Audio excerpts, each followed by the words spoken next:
Ladies and gentlemen, good day and welcome to Max India Limited Q2 and H1 FY26 earnings conference call. As a reminder, all participant lines will be in the listen-only mode and there will be an opportunity for you to ask questions after the presentation concludes. Should you need assistance during the conference call, please signal an operator by pressing star, then 0 on your touchtone phone. Please note that this call is being recorded. I now hand the conference over to Mr. Rajesh Mehta, MD and CEO from Max India Limited. Thank you and over to you, sir. Thank you very much. Namaste everybody and a very good morning to all of you. On behalf of Max India, a very warm welcome to each one of you for our Q2 and H1 FY26 earnings call. Hope all of you had a good festive season and wish you all the best, for the year as we approach 2026. Some of you not in Delhi, you are blessed. You're not facing the polluted air that we are facing. So stay away for a few weeks is my advice. Today I'm joined by my colleagues, Mr. Ajay Agarwal, the Deputy CEO and CFO for Antara Senior Living and Head of Investor Relations. Sandeep Pathak, who's a CFO for Max India Limited and also legal counsel for Max India's all companies as a whole. Mr. Ishan Khanna, who's the CEO for Antara Assisted Care. Mr. Ankit Kalra, CFO Antara Assisted Care, Shubham, who's part of our IR team, and our IR and advisors from SGA, Brinkle and team. Taking your feedback, we uploaded the result yesterday, so hopefully all of you got time to review them before the earnings call. Before I start, essentially on a consolidated basis, you can see that revenue has grown 15% on a H1 basis Y-on-Y compared to H1 last year, and on a quarter basis 6%. It's growth across all verticals, and I will share more details. The other good thing is that all our resident satisfaction scores are holding steady 88%. All our voice of customer scores from care homes, care at home are constant at 94-95%, and age is at 86%, which is one more vindication of how people are experiencing the Antara brand. This quarter was more about making sure that we are able to strengthen execution. As you know, this year our aspiration was to scale up exponentially across our business lines, and we have seen steady progress across the business lines.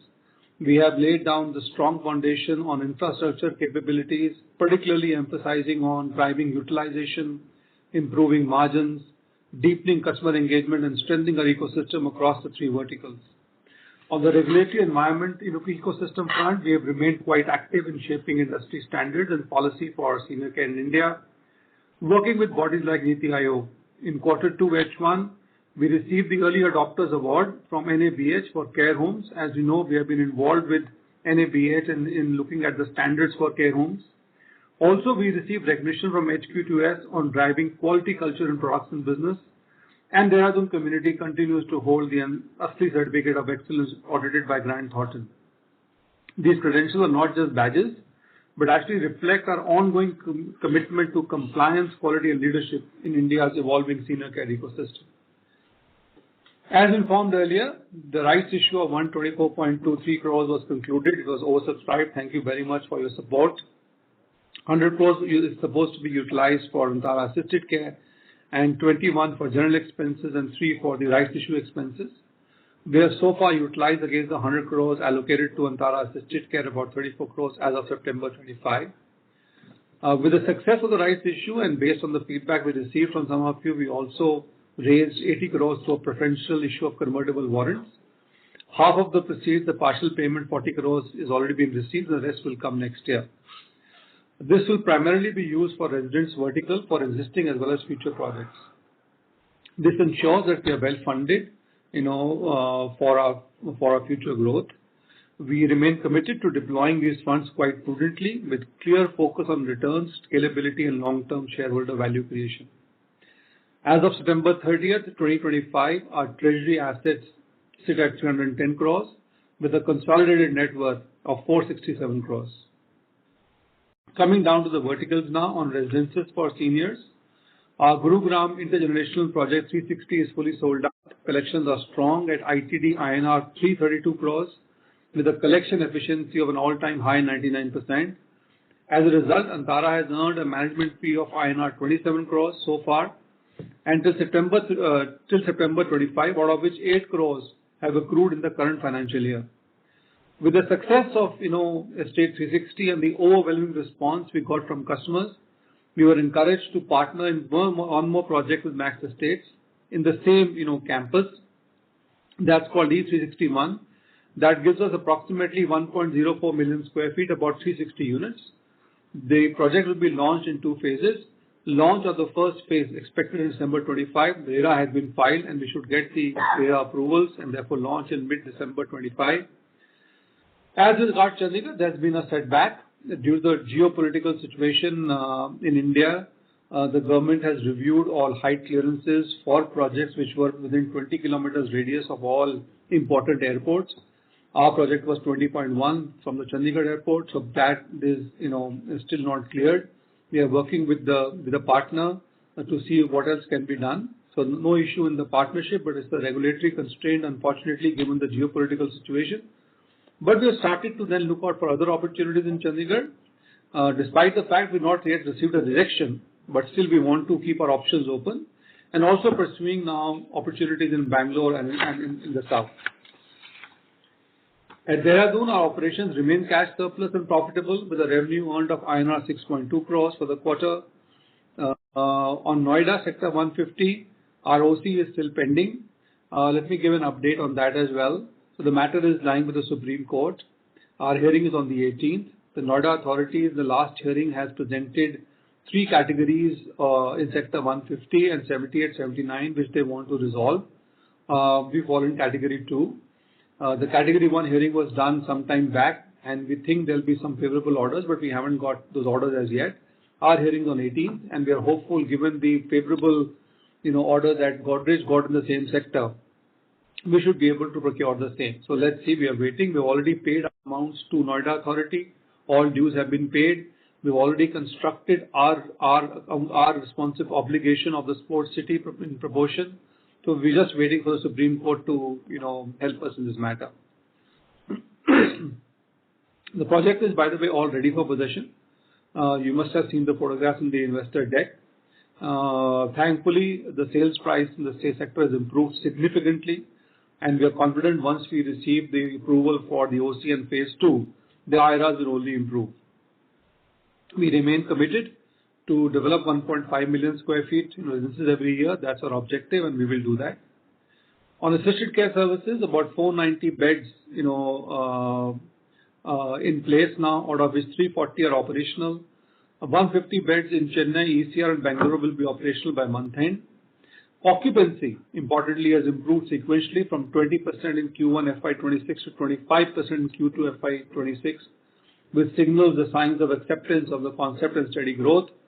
The revenue in this segment has grown by 1.3x Q-on-Q and 2.1 Y-on-Y, is now 3.91 crores, and we have now served about 3,000 patients in care homes. The care at home delivered its highest quarterly revenue, 5.2 crores, 24 crores, which is a 1.1x Q-on-Q and 1.3x Y-on-Y in H1, driven by the introduction of high margin services such as critical care and physiotherapy.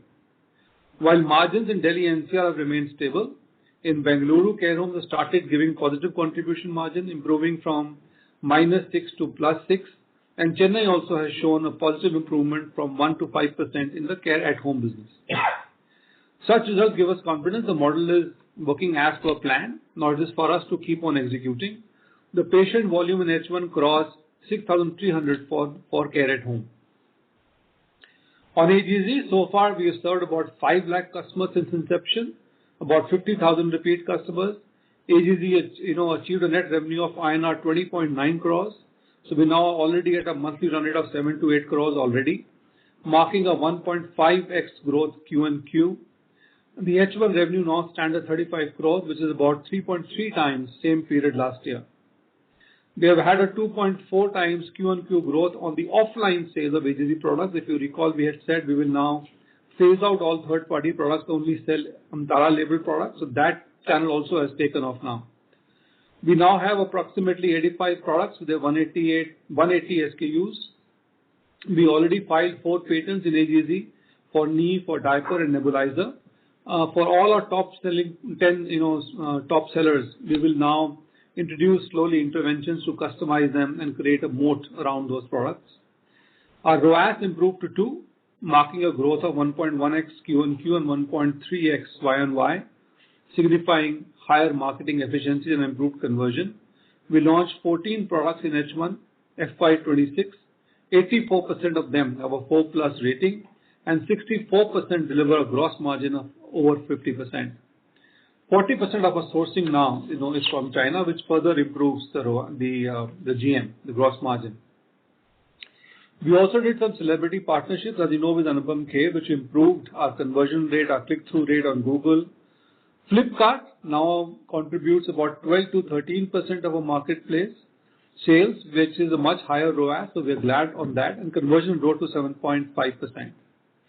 And we are in the process of now having more and more influencers, that we will use for promoting our products. We are now coming up with our gut health nutraceutical range. It will get launched sometime in November, December. This is being developed in partnership with a company from Mumbai called Wellbeing Nutrition, and we are on track for that launch. So on a Concall basis, just to repeat, in Q2, we did 50.2 crores, reflecting a growth of 6% Y-on-Y. H1, 91.5 crores on a Concall basis, reflecting a growth of 15%. Concall EBITDA at negative 25.3 crores. The focus continues on cost optimization, high utilization, and efficient treasury management. On liquidity, we're at about 208 crores. Our debt of 105 crores has been repaid, so this is net of that debt, and is primarily earmarked only for growth. So strategically, as we look ahead, we want to keep on focusing to make sure we do a 1.5 million square feet and sell the units that we will launch, maintaining high service levels, expanding the assisted care footprint, target 500 beds operational by November end, and then go on to build out the rest over the next 4 years. Scale AGZ to reach, and try break even by early FY28 or late FY27. Continue investment in brand, technology, talent, and operational excellence, all while safeguarding capital discipline and financial resilience. We are confident that all the building blocks are now firmly in place. Some of the results you can see through the investor deck are now coming out. The sector continues to evolve quite rapidly with more and more players entering. There's strong demand. There's excellent brand credibility for us. You may have seen that many players are now entering the senior living segment, including some marquee names as well. So we are glad that at least the entire category gets a push. So that's been our performance so far. I'll stop here and welcome any questions. Thank you very much. We will now begin the question and answer session. Anyone who wishes to ask a question may press star and 1 on their touchtone telephone. If you wish to remove yourself from the question queue, you may press star and 2. Participants are requested to use handsets while asking a question. Ladies and gentlemen, we will wait for a moment while the question queue assembles.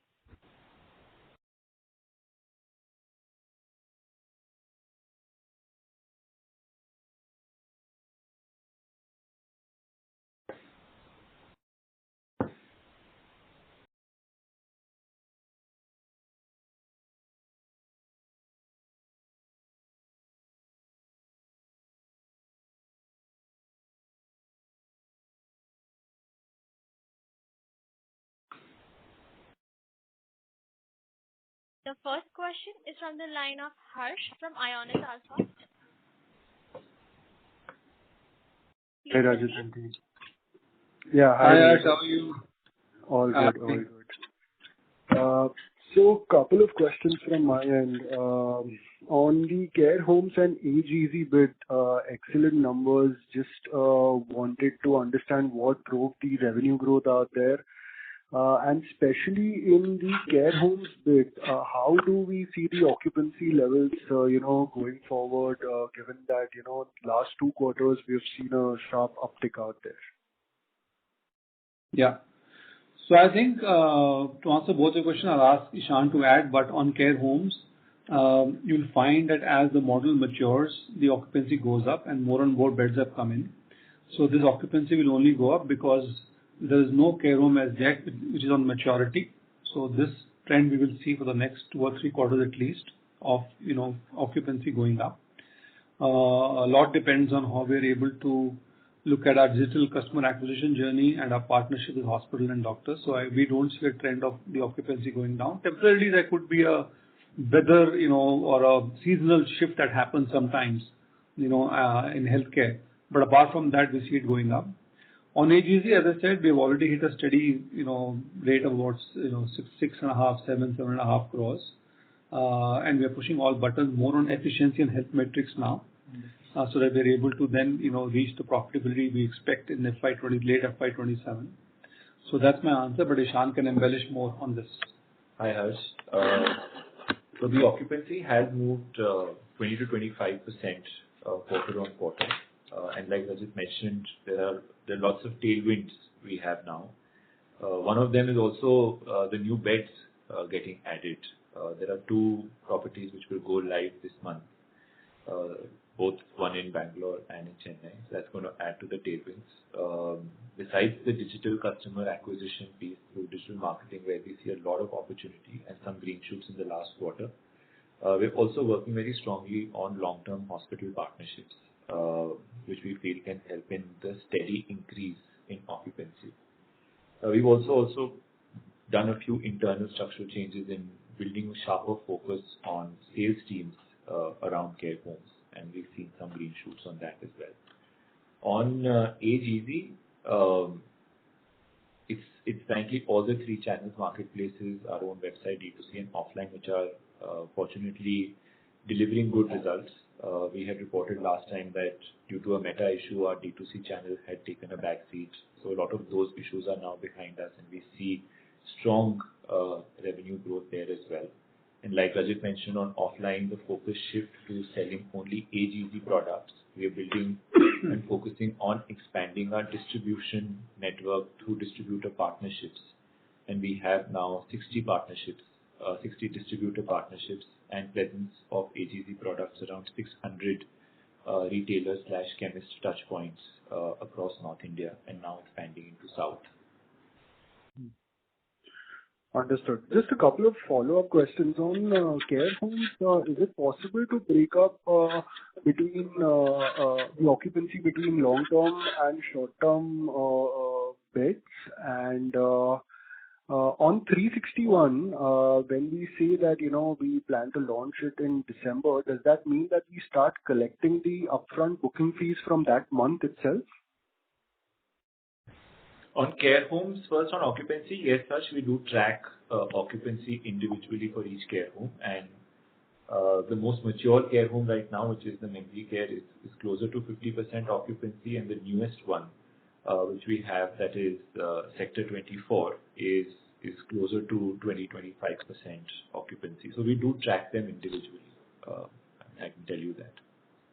As regards 361, yes, the moment we start launch, we'll start receiving the upfront collections, and accordingly our DMPs will start getting approved. Understood. Thanks a lot and all the best. Thank you. Thank you. The next question is from the line of Nilesh Jain from Astute Investment Management. Please proceed. Hi, thank you for the opportunity. So I've been recently tracking your company.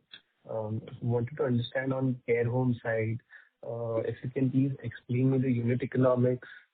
Maybe you can take an example of Gurugram, which has already been existing for I think some time. It will help me understand for the other geographies as well. Sure. I'll give you an example of a 100-bedded care home, if I can, or a 50-bedded care home. The way we look at the model is that it should, post going live, I'll first talk about occupancy. It should take us around 4 to 5 quarters to reach 40 to 50% occupancy, and then another 4 quarters from there to go between 65 to 75% occupancy. Our expectation is that in the first 4 to 5 quarters, we should be able to achieve contribution margin 1, that is all direct cost included, break even. And when we move to the 65-75% occupancy is when we should start seeing positive double-digit EBITDA margins from each care home. Okay. So, what would be, for average revenue per bed, per day basis, we would be charging?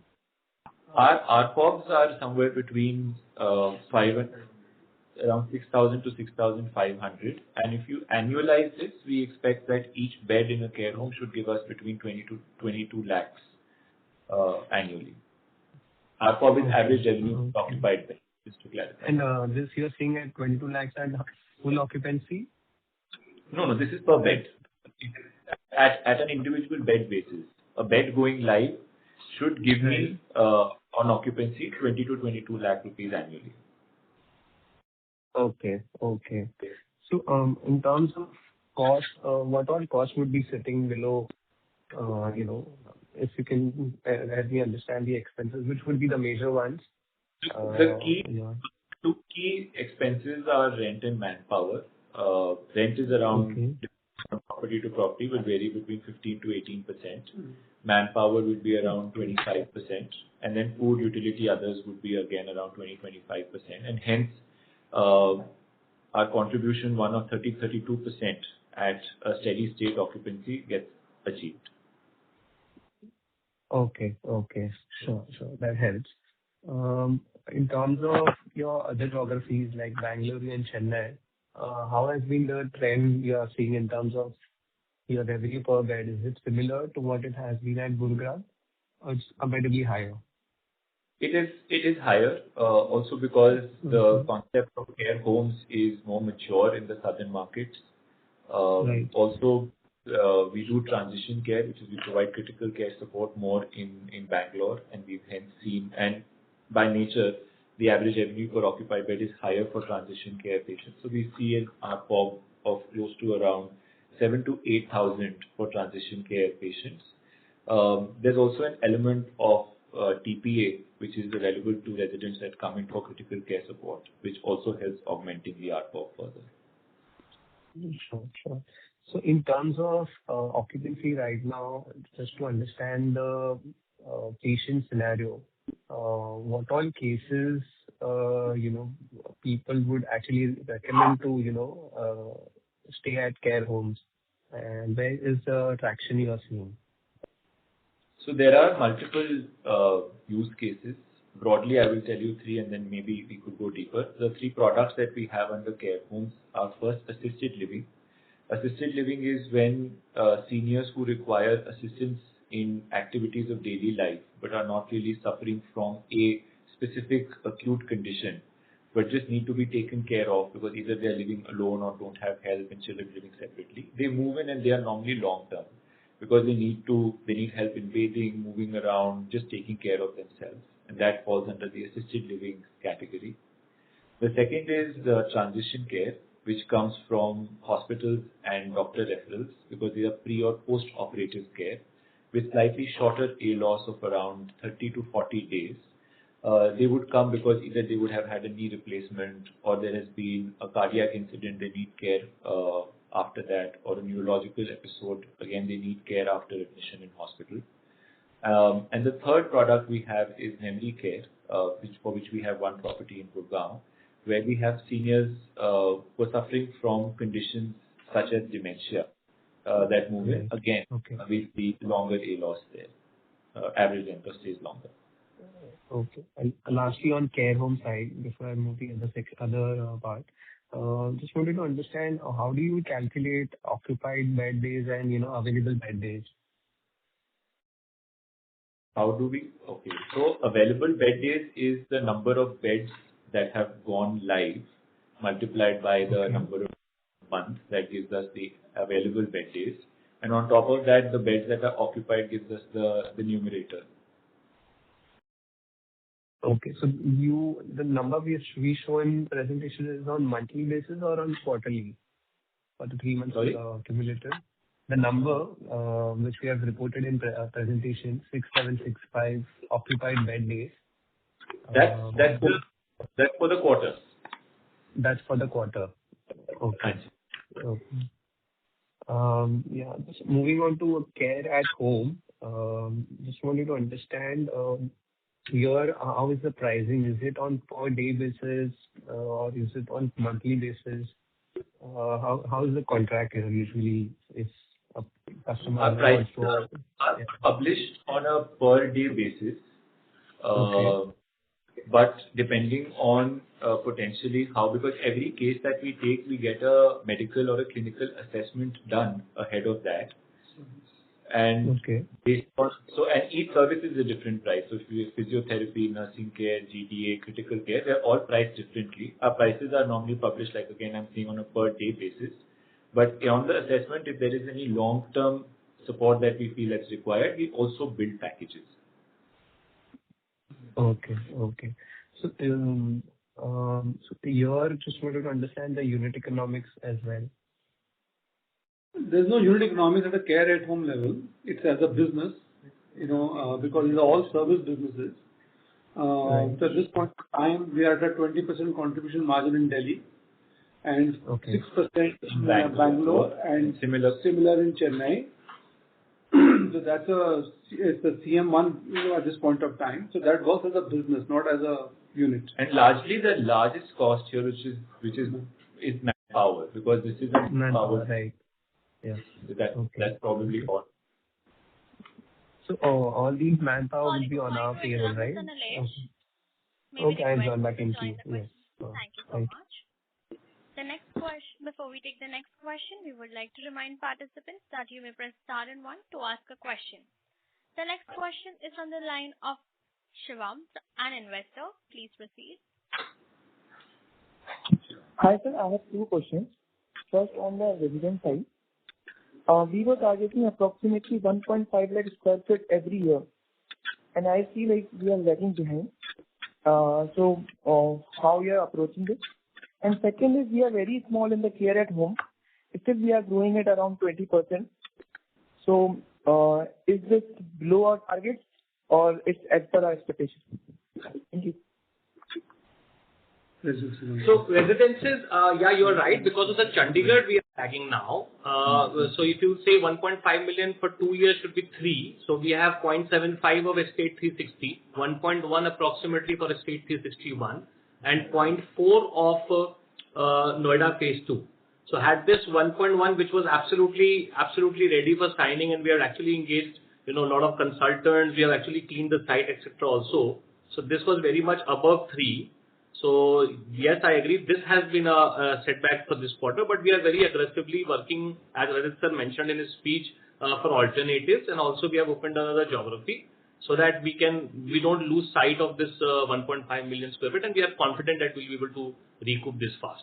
So 1 million of E360 was already done for this year. So 0.5 is what we will look out for. Correct. In the next 6 months, we'll be able to announce one project worth 0.5 at least. Correct. So we'll catch up. On the care at home, On care at home, it is a strategic decision to not scale it up, because we feel that this is our core focus is on building and scaling up occupancy on care homes.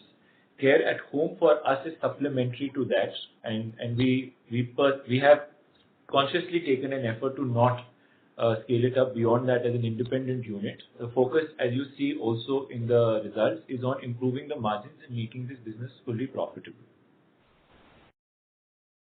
Okay, so that means the Chandigarh residence is out of the scope as of now, or it can come up? it can come up. We're looking for alternate pieces of land as well in Chandigarh itself. So it can come up. Okay. And what about in the future, what are we expecting from care at home? How much growth we can expect? In similar ranges, Shivang, it should be between 20 to 30%, like you see year on year. That's what we are expecting. Okay. And sir, can you just give some highlights okay, because right now we are not even on the operational level, we are negative, right? So what are we looking at in the next 5 years? Well, we don't make forward-looking statements, Shivang. Can't do that. But as I said, we are on a growth curve right now, and hopefully the momentum should continue. Okay, sure. Thank you so much, sir. Thank you.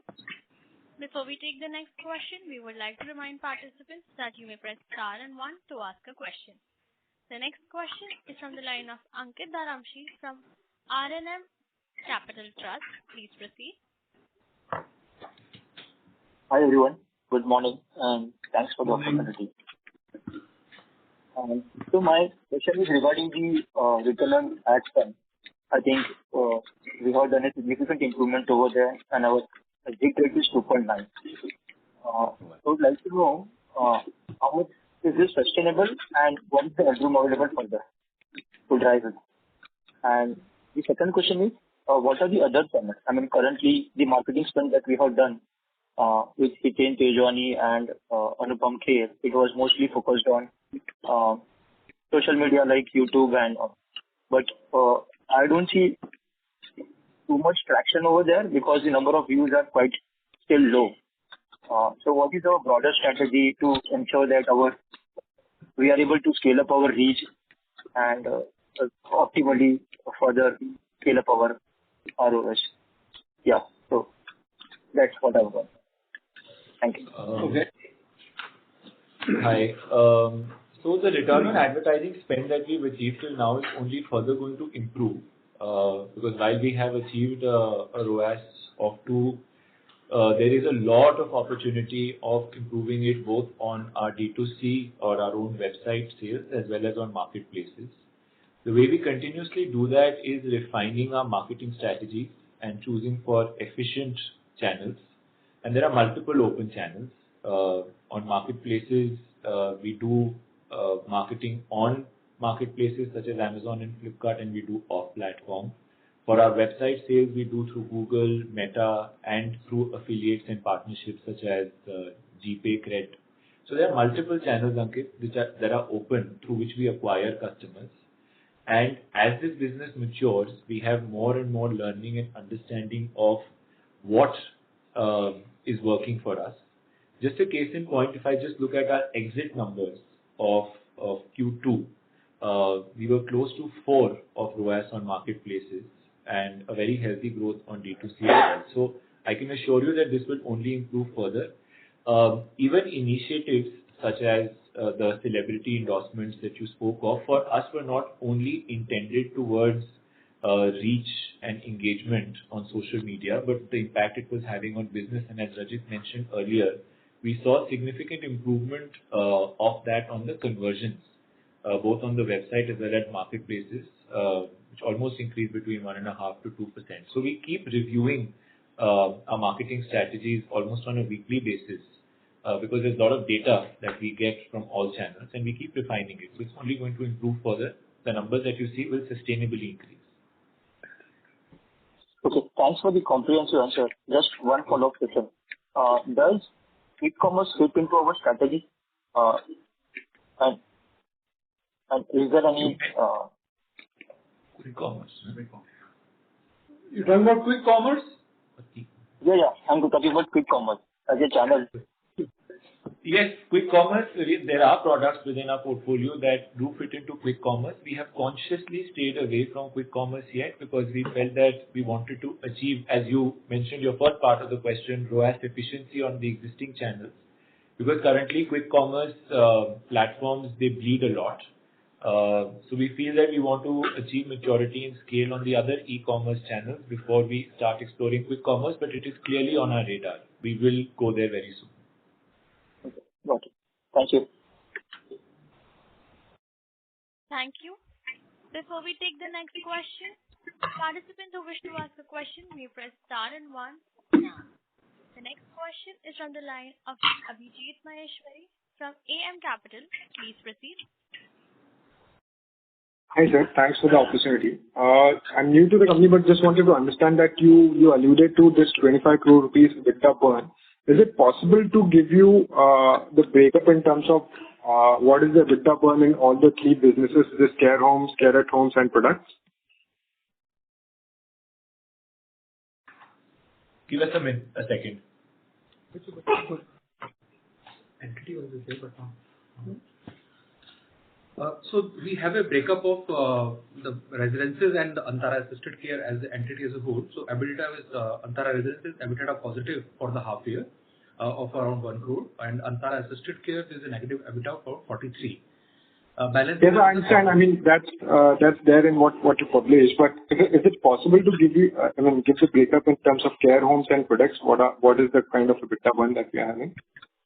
So we have to explain this to you a bit. So the way the accounting works is that we have to come to a CM1 level, which is the direct cost at the particular product level. So if you are doing a care home, that's a care home unit economics.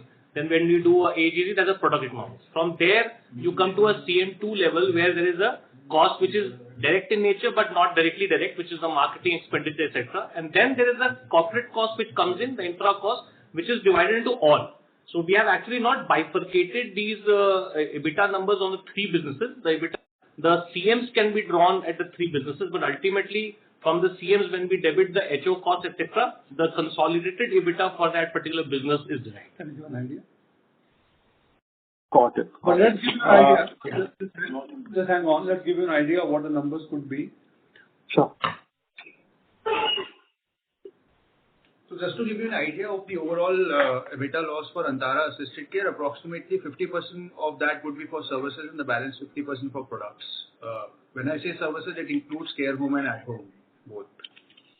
Got it. But at home, I'm assuming that since you mentioned that, all the geographies you are making some money over your costs, so it's largely, for care homes only, right?